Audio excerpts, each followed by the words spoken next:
In 2008, a few traders predicted the financial crisis. They went short against the housing bubble and they went short against the system and they won big. But now history is repeating itself. This time it's different. It's not the housing bubble, but we're talking about one of the major forex currencies in the world. We're talking about the Japanese yen, one of the most stable currencies in the world, seen as a safe haven currency, seen as a currency that's being used, pegged against multiple other currencies, used as a carry-on currency. But it seems like the yen is on the verge of a massive crash in the charts and no one is paying attention. For decades, Japan has been a financial powerhouse, being one of the leaders in the global economy. But behind the scenes, an economic time bomb has been ticking and it's about to explode. So pay good attention and prepare yourself. The Bank of Japan is trapped. Decades of low interest rates, skyrocketing debt, and a global economy shifting against them. The numbers don't lie, but the media isn't talking about it. But what are they missing? Is it the Bank of Japan being too slow in their policy changes? Will it have to do with the strong dollar fluctuations with Trump in office? Is it trade relations with America? Might it be the high volatility between America and Japan? Could it be very high fluctuations in the American dollar? Could it be the trade agreements between Japan and America being threatened with Trump in office? Or could it be the numerous Japanese government interventions? If the yen strengthens too quickly, as actually has happened this month, Japan's government could intervene to prevent excessive appreciation of the yen,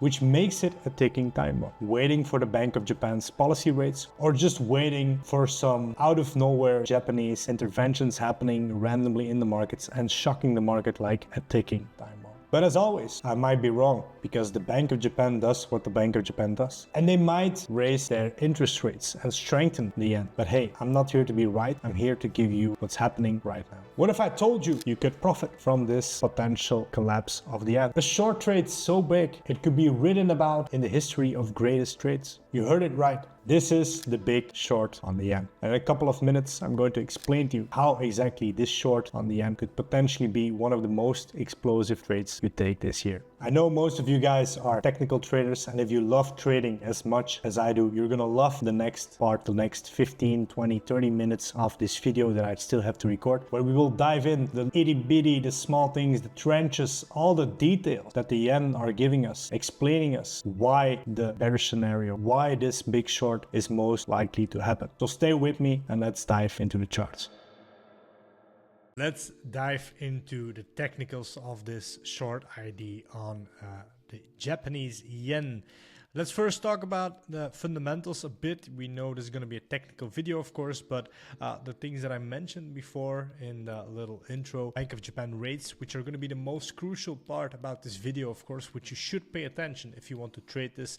This is going to be quite important. I'm just going to give you these articles. I'm not going to explain to you and read everything. I'm not going to waste too much time into these, but quite interesting if you're trading FX to go to Reuters, which they have some interesting updates. Saves you some time if you want to take a quick read on the yen.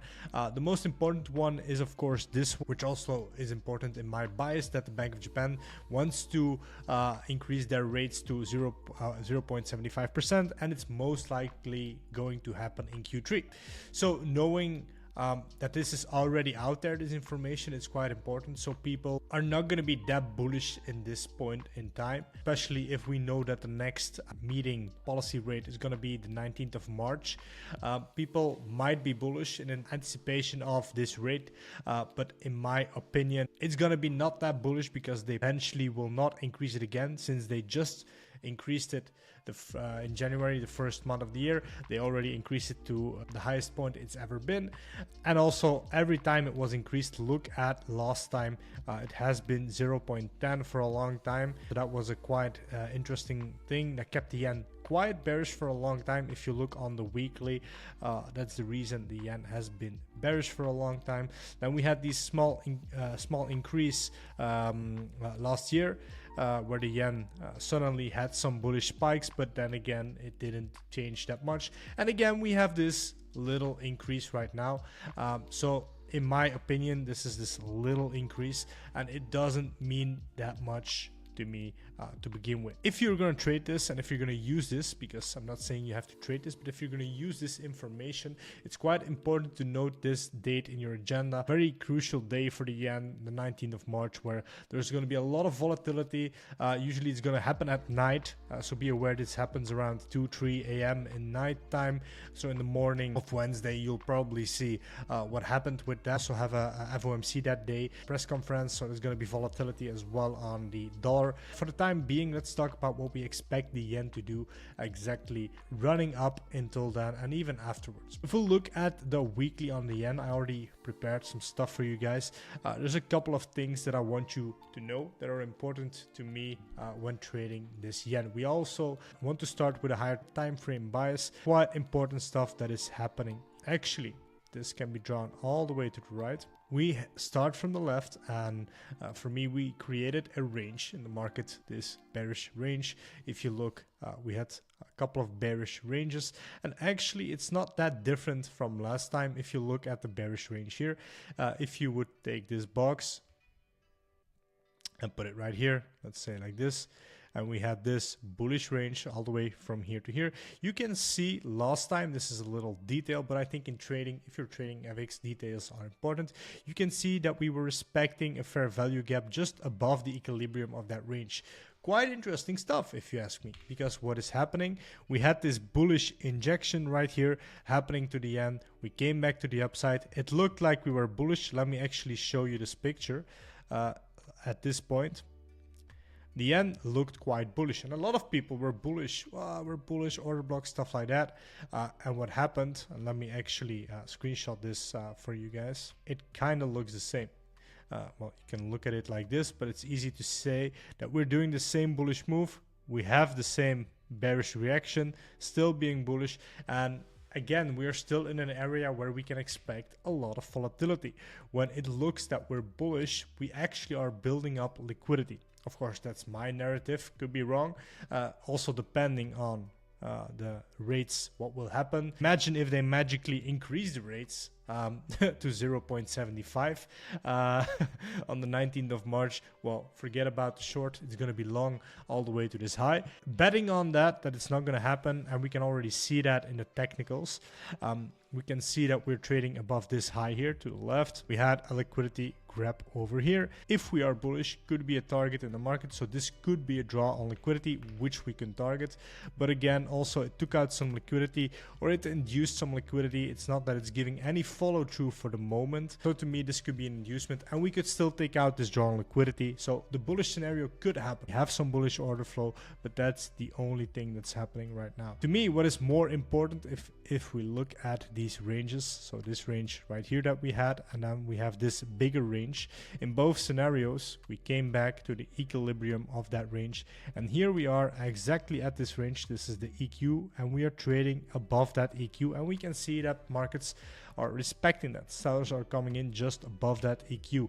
It could happen that we move back into a premium and get the shorts, but at this time it doesn't look like it. I'm betting that it's gonna move here. Again, I'm playing both sides of the markets, but I want to take a short position here, and I want to wait for that confirmation, of course, to happen.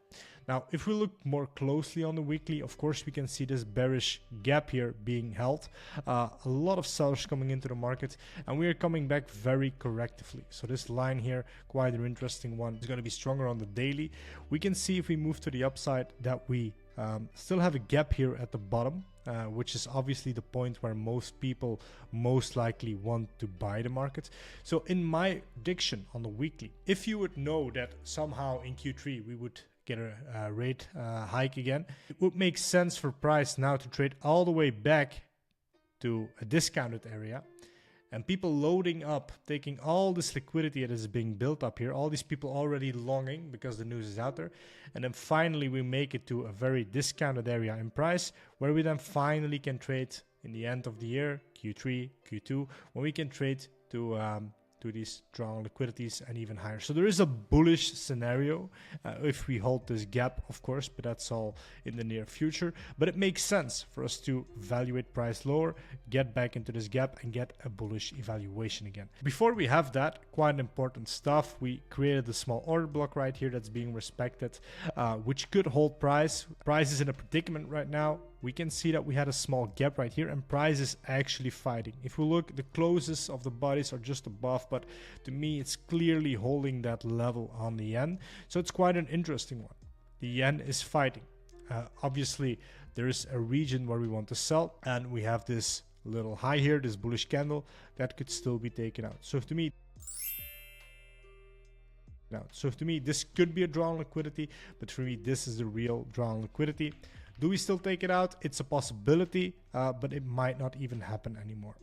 Now on the weekly bullish run up, we had a bullish gap being disrespected. So all the bullish gaps, there's no bullish gaps left in this price. So that means that we're transacting or moving quite slowly. We're getting buyers in the market, just one bullish candle.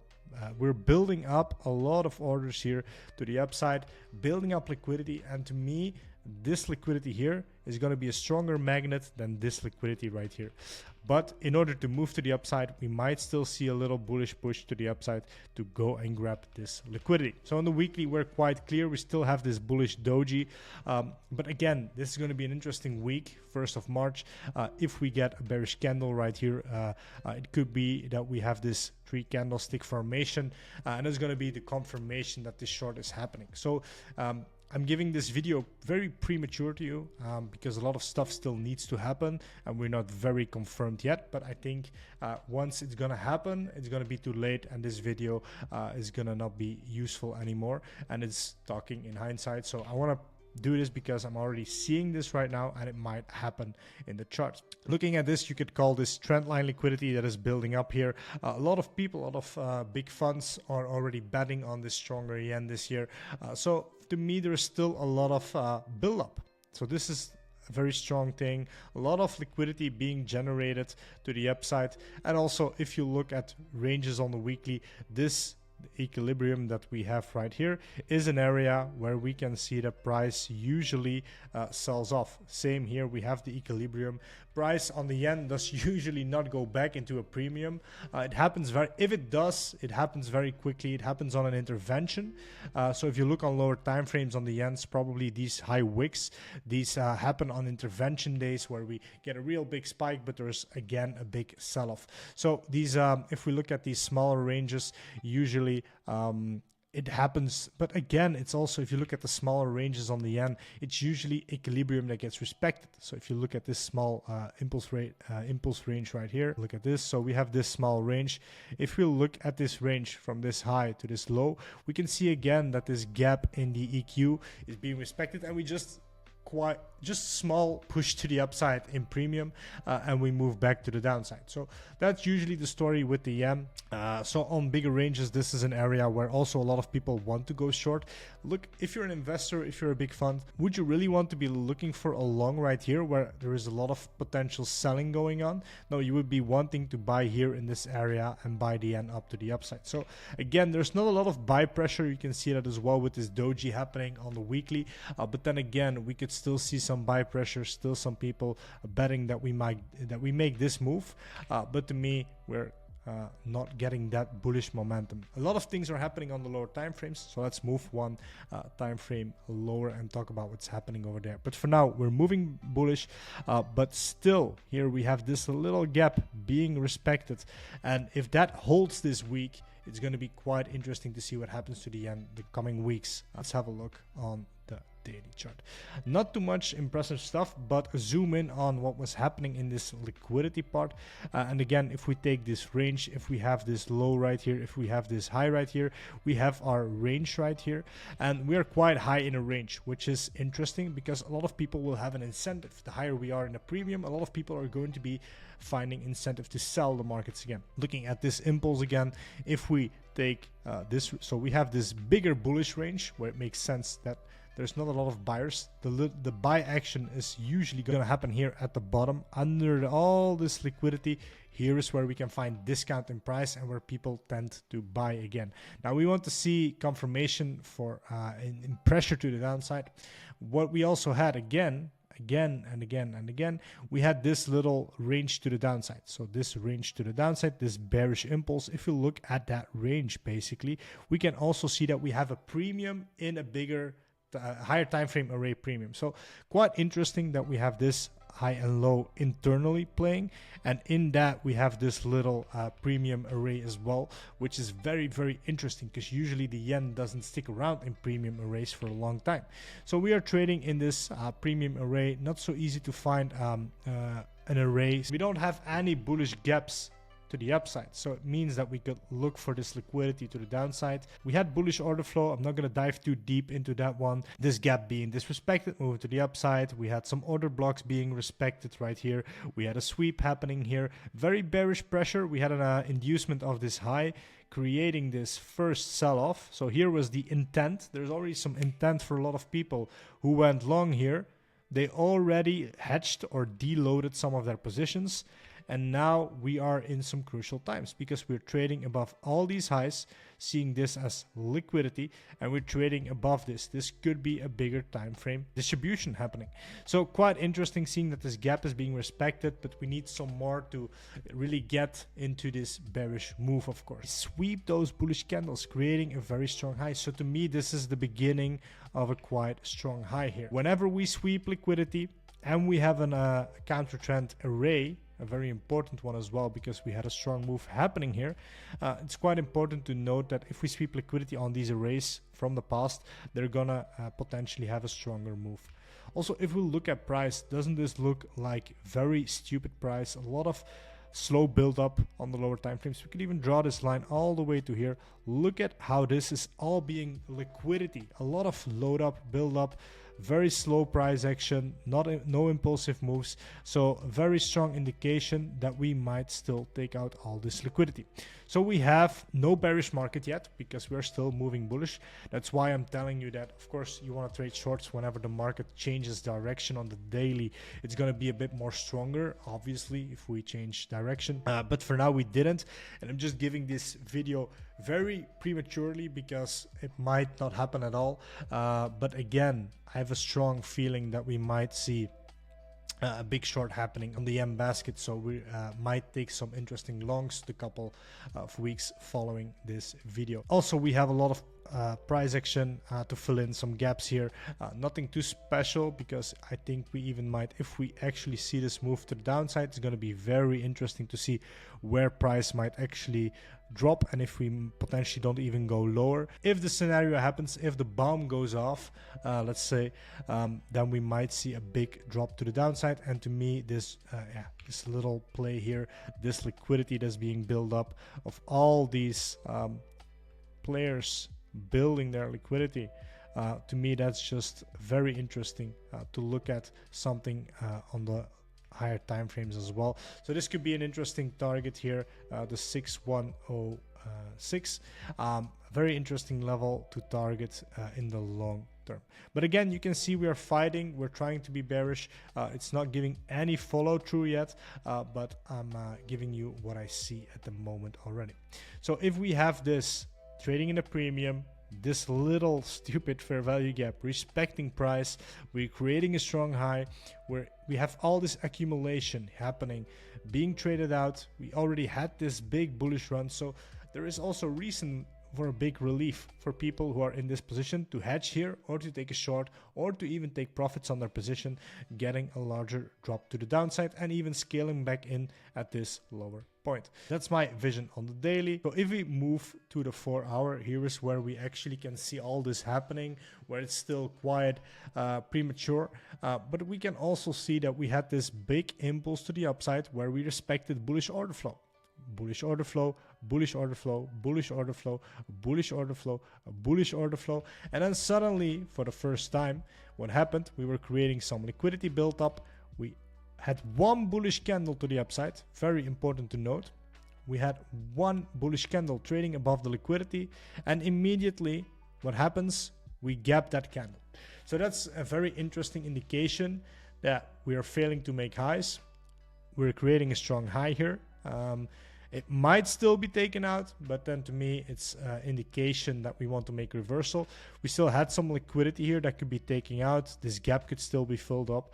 And we saw what was happening. So we had this sell-off, and not a lot of buyers were immediately coming into the market again. So we had some internal liquidity here, not taken out again. We respect this bearish fair value gap, which is quite interesting. We come back to the downside. We take this liquidity. This is very interesting stuff. So what happens here? We take this liquidity at the bottom just to push price higher into this fair value gap. Take out this previous high again here. And look what happens next. Immediately the sell-off. Just skip this bullish candle. This is not relevant at the moment because it's not closed. So don't look too much at it.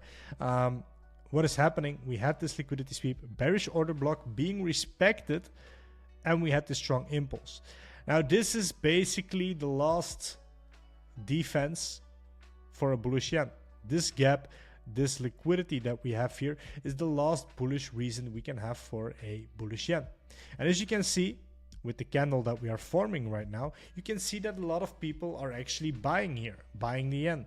So this area of the yen is going to be so crucial to see where the yen is going, because if we eat up this bearish candle and we actually change direction, it might still give us a bullish yen. But to me, all is indicating that we are getting an inducement right here, that we are just inducing this liquidity, because here we already had liquidity taken out. Here we already had liquidity taken out. So there's not a lot of liquidity here. There's not a lot of buyers left. Do we see any bullish candle? Do we see just some small liquidity buildups?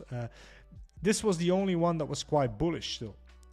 We saw it taken out right here, and immediately after we got fueled with shorts in the market. So very strong reversals on the yen. And now my eyes are of course on this potential gap, but it's still going to take me 2 hours, and I didn't want to wait 2 hours to make this video. But we might get this bearish gap right here, and that would be very interesting to see that we induce this little imbalance that is left, because we already actually tapped higher into this imbalance. Look at the left. We already respected that imbalance, and now this is just looking to me like it's just inducing this imbalance to give us this little push to the upside. People that went short immediately hedging against their position to still go long. But imagine if we just don't get any follow through, don't get any movement to the upside. This is gonna be your confirmation for a yen short play. So that's what I'm looking for. If we can create that gap already, if we don't, and if we actually engulf that bearish candle, let's say we engulf like this, yes, and we engulf that bearish candle, it could be an indication that it's a sweep. Whenever we are on strong liquidity and we engulf the liquidity taking manipulation candle, we engulf it back to the other side, it's indication of a liquidity sweep. So if we don't engulf that, it can also immediately be an indication that we're gonna go short. So quite important to note today, if we close above this level, also the daily candle, what is gonna happen with that candle. If that remains bearish, our next target is obviously going to be here this low. So very interesting stuff to trade on the yen, to see if we can actually get those shorts in. We want to trade those shorts whenever we actually create a gap, respect the gap, and then trade to the downside. That would be just a dream, because we have our indication that we have a reversal. We have a lot of indications for the reversals.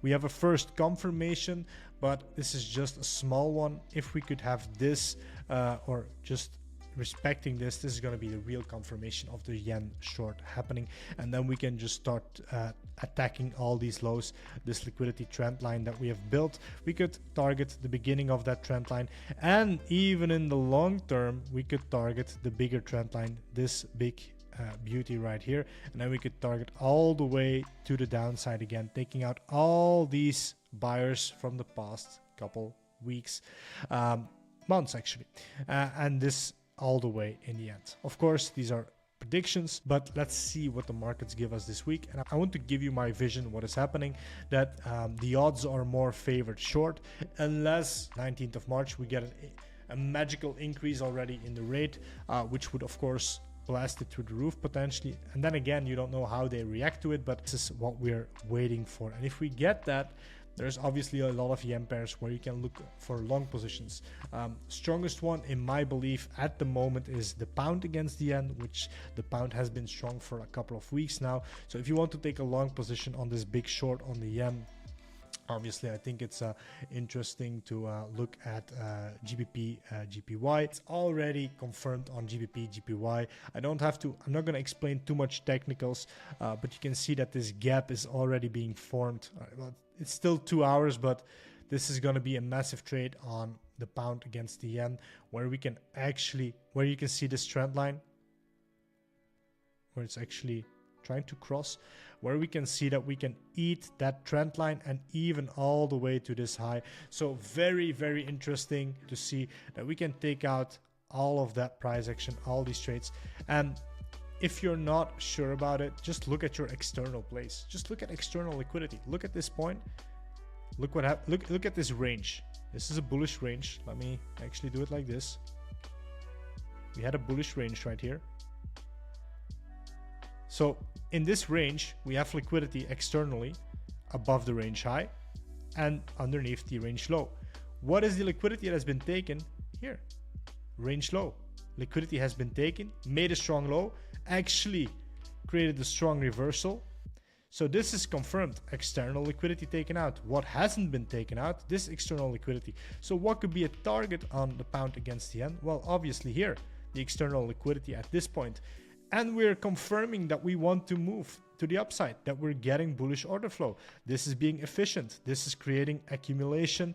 We have counter trend liquidity taken out to get the manipulation here. We get bullish order flow. We start to break to the upside. We are creating bullish order flow. I mean, quite a nice play if you ask me.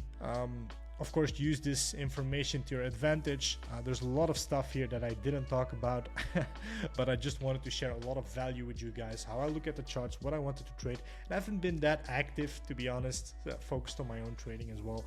So I wanted to share this little fun video with you guys about how I view the yen and how I view the pound against the yen, of course. So I hope you enjoyed the video. If you have any questions, please let me know.